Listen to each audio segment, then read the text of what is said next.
Namaste Meredos, welcome back to Thai Apps, Belajar di India Channel. Jika kalian ingin mengetahui lebih tentang India, jangan lupa untuk subscribe dan nyalakan notifikasinya ya.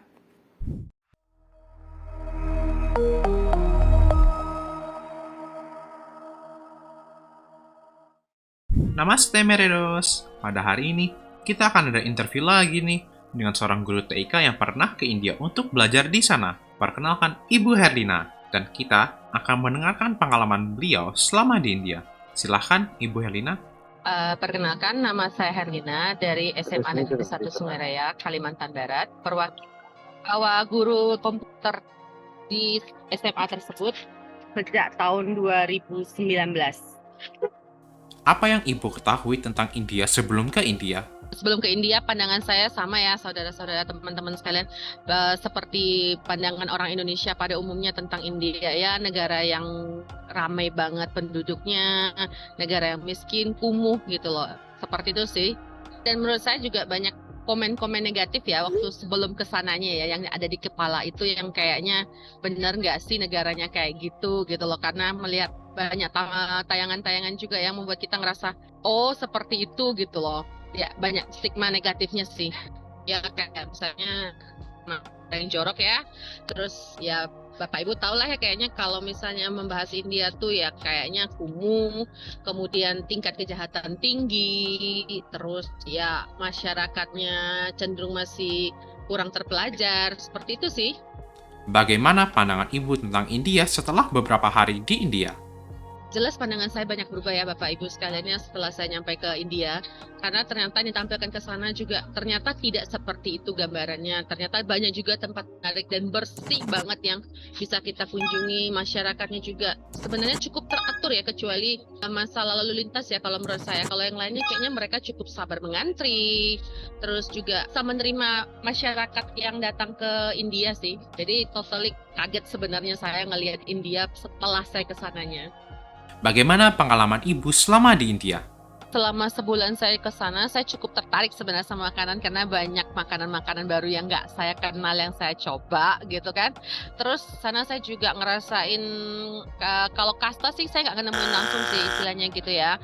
Karena kayaknya masyarakatnya secara umum bisa bersosialisasi satu sama lain. Jadi menurut saya sangat berimbang banget lah seperti negara-negara lain. Saya mendapat beberapa dosen yang menurut saya mereka kayaknya juga kata kawan-kawan itu ada di beberapa kasta yang berbeda, tapi kayaknya so far mereka memperlakukan satu sama lain sama aja. Terus saya di sana sih sebenarnya nggak ada gimana sih, karena mereka juga kayaknya ya masing-masing lah, tidak terlalu mencampuri. Kita mau jalan ya jalan aja, kita mau berduduk mau istirahat pun ya masing-masing, mereka jalan dengan gaya mereka masing-masing, nggak itu deh. Jadi sebenarnya mungkin stigma ketakutan ini terbangun karena dari dulu bahasa yang muncul seperti itu, sehingga ketika orang ke sana ya pandangannya sudah seperti itu, artinya sudah negative thinkingnya sudah muncul duluan sebelum merasakannya. Kalau bagi saya sih kemarin so far so good sih, nggak ada masalah menurut saya dari segi keamanan juga sih. Kemudian biaya hidup cenderung menurut saya sangat murah ya. Kalau bagi saya murah karena dengan uang 1 juta rupiah istilahnya gitu Bapak Ibu ya, udah banyak banget barang-barang yang bisa saya bawa pulang ke Indonesia pada saat itu. Kawan saya yang pergi juga ada yang Muslim, mereka berkerudung, tapi perlakuan terhadap mereka baik-baik aja, dan tidak ada juga istilahnya dari masyarakat yang melihat mereka ketika dari jalan itu melakukan hal-hal yang anarkis atau melakukan hal-hal yang mungkin memberikan pandangan negatif terhadap Islam. Di panjang perjalanan kami tidak terjadi. Jadi aman-aman aja, fine-fine aja sih. Sangat menarik sebenarnya menurut saya kehidupan di sana kalau bercermin dari apa yang saya rasakan pada saat itu. Yang jelas saya bawa kain sarinya ya, karena terus terang itu trademark pertama yang ada di kepala saya waktu ke India, kan mesti kudu beli sari nih karena itu sangat ikonik banget buat saya gitu. Kemudian ada beberapa pajangan Taj Mahal juga yang saya beli. Kemudian gajah, karena kan termasuk salah satu yang cukup ikonik juga menurut saya sebagai bagian dari India. Bagaimana perbedaan kualitas edukasi di India dibandingkan dengan yang ada di Indonesia?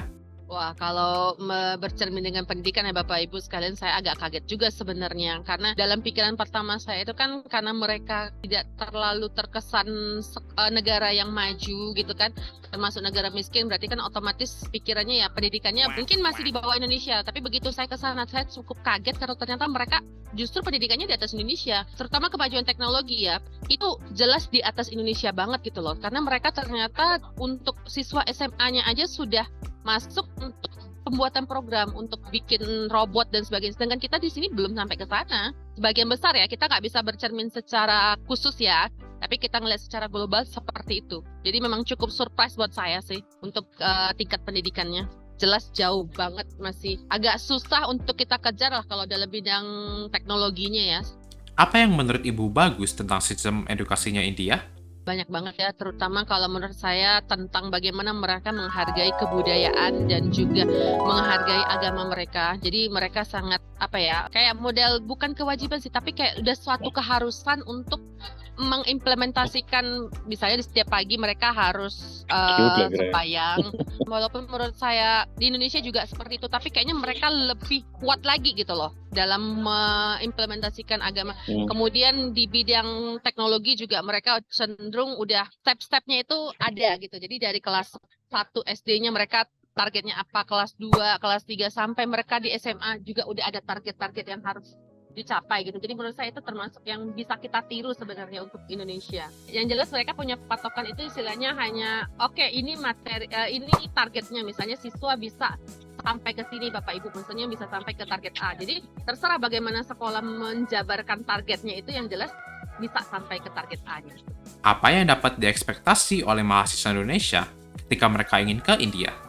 Menurut saya ekspektasinya sebenarnya banyak banget ya, karena satu, dengan biaya hidup yang sangat murah, biaya pendidikan yang murah, sebenarnya sangat bermanfaat banget ya, terutama buat mahasiswa-mahasiswa Indonesia yang pingin ngerasain sekolah ke luar negeri tapi dengan biaya yang sangat terbatas. Itu sangat banget membantu kalau menurut saya ya.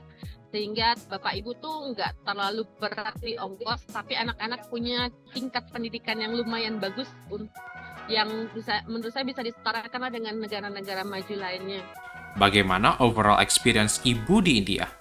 Wah, itu pengalaman seumur hidup yang menurut saya sangat bermanfaat buat saya. Karena terus terang kalau untuk secara pribadi, kalau untuk berangkat ke India sebelum-sebelumnya dengan modal pribadi, terus terang nggak akan pernah saya lakukan ya. Karena nggak masuk list deh istilahnya gitu kan Bapak Ibu. Tapi setelah saya ke sana, itu banyak banget paradigma saya yang berubah. Saya menerima hal-hal baru yang menurut saya sangat bermanfaat banget. Baik di bidang pendidikan maupun lifestyle sih. Jadi sangat terbantu banget kalau seandainya memang ada orang tua yang pingin bawa anaknya sekolah ke sana, itu harus sebenarnya gitu loh. Jadi memberikan anak experience sekolah ke luar negeri tapi tidak membebankan orang tua dengan biaya hidup yang sangat tinggi. Di sana mereka penguasaan bahasa Inggrisnya juga termasuk sangat baik ya. Walaupun istilahnya kemampuan bahasa Inggris mereka itu ya seperti ada campuran logat bahasa daerahnya, bahasa Hindinya. Tapi menurut saya mereka sangat memahami kok bahasa Inggris pada umumnya. Apakah Ibu rekomendasi siswa-siswi dan orang tua untuk belajar di India? Bapak Ibu, sebenarnya menurut saya kalau Bapak Ibu ingin anak-anak punya pengalaman sekolah ke luar negeri, coba ke India. Nggak salah banget. Karena di situ kita bisa menerima banyak ilmu yang sejajar dengan sekolah-sekolah di luar negeri lainnya. Tapi kita bisa menghemat cost-nya. Dan juga kita dekat ya, karena kalau dari Indonesia ke India kan tidak terlalu jauh. Jadi masih bisa dijangkau lah oleh orang tua yang pingin mengunjungi anaknya dibanding ke negara-negara lainnya. Dan kata saya pingin bilang sama Bapak Ibu, jangan terlalu terstigma sama sebuah pandangan sebelum kita ngelaksin sendiri deh. Karena kadang-kadang apa yang disampaikan itu, yang istilahnya yang dilihat orang itu, yang disampaikan orang itu belum tentu sama persis seperti apa yang ada di masyarakat itu hadapi. Contohnya di India yang menurut saya, wah ternyata mereka juga punya tempat-tempat yang bersih, mereka juga punya tempat-tempat yang yang tertata dengan rapi gitu loh. Wah, ternyata India merupakan tujuan yang bagus dan terjangkau ya menurut Ibu Herlina. Kami ingin mengucapkan terima kasih kepada Ibu Herlina karena sudah menjawab pertanyaan-pertanyaan kami. Kalau kalian ada pertanyaan, jangan ragu untuk tulis di kolom komentar ya. Dan kalian ingin melihat konten apa lagi di channel TIUps? Sekian untuk video hari ini. Kabi Alvida, nah kehna fir milengge.